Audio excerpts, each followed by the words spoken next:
Welcome back. The devastation in Texas is truly unimaginable. In a matter of hours, Kerr County was filled with water and it destroyed everything in its path. More than 100 people have died in these floods, and right now the search is still on for the missing, more than 170 of them. Piles of debris, homes that no longer stand, and lives changed. But in all that destruction, there are signs of love. Gage Golding is in Hunt, Texas, introducing us to a cowboy who expresses, I should say, his compassion through a can of paint. Well, professionally, I'm retired from an insurance brokerage and military, etc. My life is, my family's life, my wife and I's life is disaster relief. Those are not good. We go into a community and instead of being first responders, we're first impactors. Going down the road that connects these now devastated hill country towns, you'll spot little glimpses of hope nestled amongst the ruins of so many lives. Paintings of big red hearts, in words like Jesus wept or hearts hurt. What does heart hurt mean? Everybody can relate to a hurting heart. It's okay for them for a window of time to weep, to mourn, to say, my heart is broken. It's broken. I don't need more barbecue. I don't need more hand sanitizer. I need my heart fixed. Dave Graham goes by Cowboy Dave. He's the man behind these inspirational messages. Amidst the pure destruction, he drops signs of hope. And they drive by their community and they see hell, and then they're like, that's nice. And I'm gone, so it's anonymous. Isn't that great? He truly is a first impactor. Cowboy Dave has helped heal well over 40 communities around the country struck by natural disasters. This is the worst thing I've ever seen. Which is why he's painting a special piece for the hill country. Broken heart.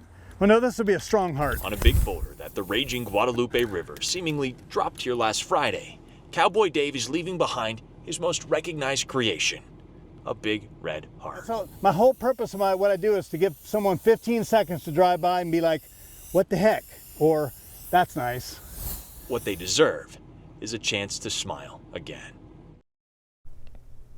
We know a lot of you would like to help the people in Texas. Our parent company created the Tegna Texas Flood Relief Fund to support flood victims in and around Kerr County. To learn more, you can scan that code you see on your screen or go to KARE11.com and scroll down to the featured section. Right now, a bronze statue of a soldier is back home after thieves stole it on the 4th of July. Morgan Wolf takes us to Stanchfield, Minnesota, with the story behind a statue named Jean. Hi, Pete. 140 years of hellos, Fine. 5 different owners, 1 Rush Point store. Yeah, it's only gas station or place for 8-9 miles. Alyssa Oldenburg has owned it for 2 years, but has worked here for nearly 9. I started here because my son wanted to learn how to fish, and I was able to bring him to work instead of paying for daycare. So I fell in love with my job. She bought the store from Larry, who bought the store from Jerry. I just come to give Alyssa a hard time. A piece of small-town history handed down through the years. And sadly, shoplifting is a part of it. I actually got robbed in November of last year. Good thing she's got good security here. But on the day of celebrating our freedom, it was a symbol of freedom that was stolen. A few kids came in at about 3 o'clock in the morning, pushing the statue around, if you will, and slapping it and punching it and kissing it, and then they decided to steal it. A 6-foot-tall, 500-pound bronze statue gone. Alyssa posted her surveillance video on Facebook, and the response was overwhelming. To steal and do things like that to a veteran statue is quite shocking.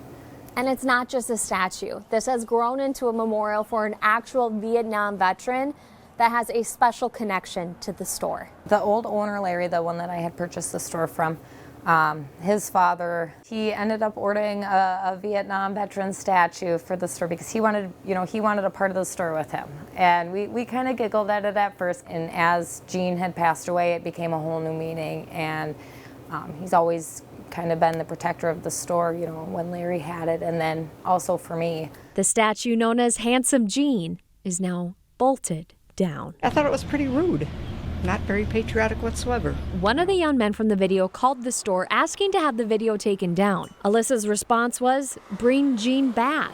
When he did, he was arrested for felony theft. I feel like he was just kind of along for the ride trying to impress his friends. Handsome Gene back where he belongs, standing guard over a small town store and a soldier's legacy. You know, he's got a couple war marks on him, but In Chisago County, Morgan Wolf, nothing that a little KARE 11 News. Gene can't handle, you know. One of the other teenagers was arrested Sunday night, and one still has not surrendered, but the sheriff department says they know who they're looking for. Stick with us. We have more news and weather coming up after the break.